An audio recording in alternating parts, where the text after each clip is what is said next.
Bonjour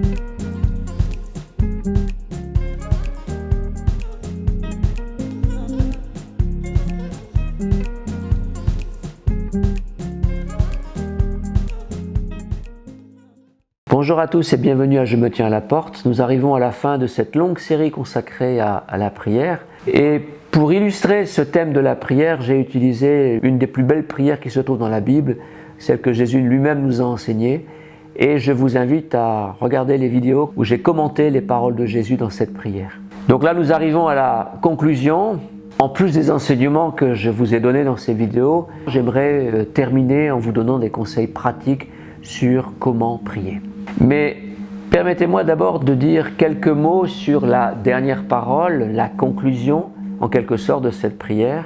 C'est Jésus qui parle et qui dit « C'est à toi qu'appartiennent », il s'adresse à Dieu en disant cela, « C'est à toi qu'appartiennent le règne, la puissance et la gloire pour les siècles des siècles. Amen. » Car est une conjonction de coordination qui exprime un lien de cause à effet entre deux choses. Je pourrais paraphraser Jésus et dire « Je te prie pour mon pain quotidien, je te demande pardon pour mes fautes, et je pardonne à ceux qui m'ont fait du mal. Aide-moi à ne pas céder à la tentation du mal. Délivre-moi du mal, parce que Dieu, mon Père, notre Père, tu es partout, le règne, tu peux tout, la puissance, tu es célèbre, renommé, la gloire. » Et la clôture de cette prière se focalise sur Dieu, tout comme le commencement de cette prière. Cette prière du Notre Père se termine par une adoration. Adorer Dieu, c'est lui reconnaître des mérites que lui seul a, à l'exclusion de tout autre. C'est une des tentations du diable à Jésus. Il lui montre tous les royaumes de la terre et lui dit « Je te donnerai toute cette puissance et la gloire de ces royaumes, car elle m'a été donnée et je la donne à qui je veux. Si donc tu m'adores, elle sera tout à toi. » Et que Jésus lui répond-il? Par une phrase de la Bible, « Tu adoreras le Seigneur ton Dieu et tu le serviras lui seul. » Adorer Dieu, c'est lui rendre ce qui lui revient. C'est la garantie de ne pas tomber dans la tentation de l'idolâtrie. Qu'est-ce que l'idolâtrie?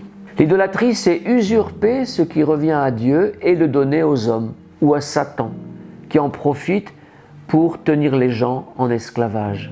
Il y a beaucoup d'idoles autour de nous et en nous, des choses qui, en elles-mêmes, ne sont pas forcément mauvaises, mais à cause de l'importance qu'elles prennent en nous ou du temps qu'on y passe, ces choses nous asservissent.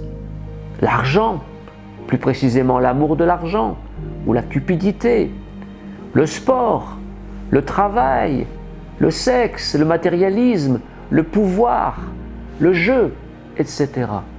Maintenant, je voudrais terminer en vous donnant des conseils pratiques. L'enseignement, c'est une chose, c'est très utile et c'est nécessaire, mais soyons pratiques, soyons concrets. Comme nous l'avons vu, la prière, c'est surtout, avant tout, parler à Dieu. La prière, c'est le chemin par excellence qui nous mène à Dieu. Et je le rappelle, nous pouvons appeler Dieu Père ou même Papa. Alors comme cette prière est un modèle parfait, vous pouvez dire cette prière, la réciter en vous arrêtant sur chaque phrase et en pensant à l'écho que cela a en vous. Une autre façon de faire, c'est de vous focaliser sur un aspect qui vous touche plus particulièrement en ce moment. Ça peut être la question du pain, autrement dit la satisfaction de besoins essentiels. En d'autres termes, vous pourriez dire à Dieu « Seigneur, je ne m'en sors pas matériellement, j'ai besoin d'un travail, j'ai besoin d'un coup de pouce, aide-moi à trouver une solution. » Cela peut être la question épineuse du pardon, le pardon à recevoir ou le pardon à accorder. Et si votre conscience vous accuse pour quelque chose de mal que vous avez fait ou dit, eh bien, demandez simplement pardon à Dieu. Si maintenant vous souffrez parce que quelqu'un vous a fait du mal, vous pouvez demander à Dieu qu'il vous aide à pardonner, qu'il vous libère de votre haine, du désir de vous venger. Prier, c'est peut-être une grande première pour vous. Sachez que prier, c'est parler à Dieu. Et ce qui importe, c'est d'être sincère et honnête. Vous pouvez lui demander de se révéler à vous par cette phrase: Seigneur, je ne te connais pas, mais s'il te plaît, fais-toi connaître à moi. Et si vous êtes écrasé par vos soucis, vos fardeaux, Jésus a dit: venez à moi, vous tous qui êtes fatigués et chargés, et je vous donnerai du repos. Vous pourriez dire au Seigneur: Seigneur Jésus, je viens à toi, écrasé par tel fardeau, et là, soyez précis, mentionnez ce qui vous trouble, ce qui vous pèse, viens à mon aide, s'il te plaît, et délivre-moi.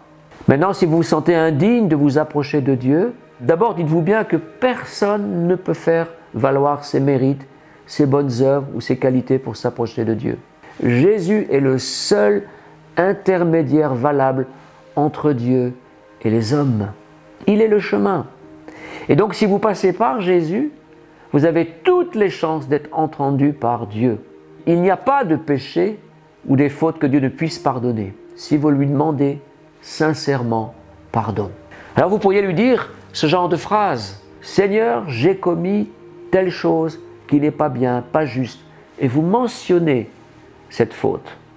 Je la regrette amèrement. Je te demande sincèrement pardon. Je te fais cette prière au nom de ton Fils Jésus, qui est mort à la croix pour moi.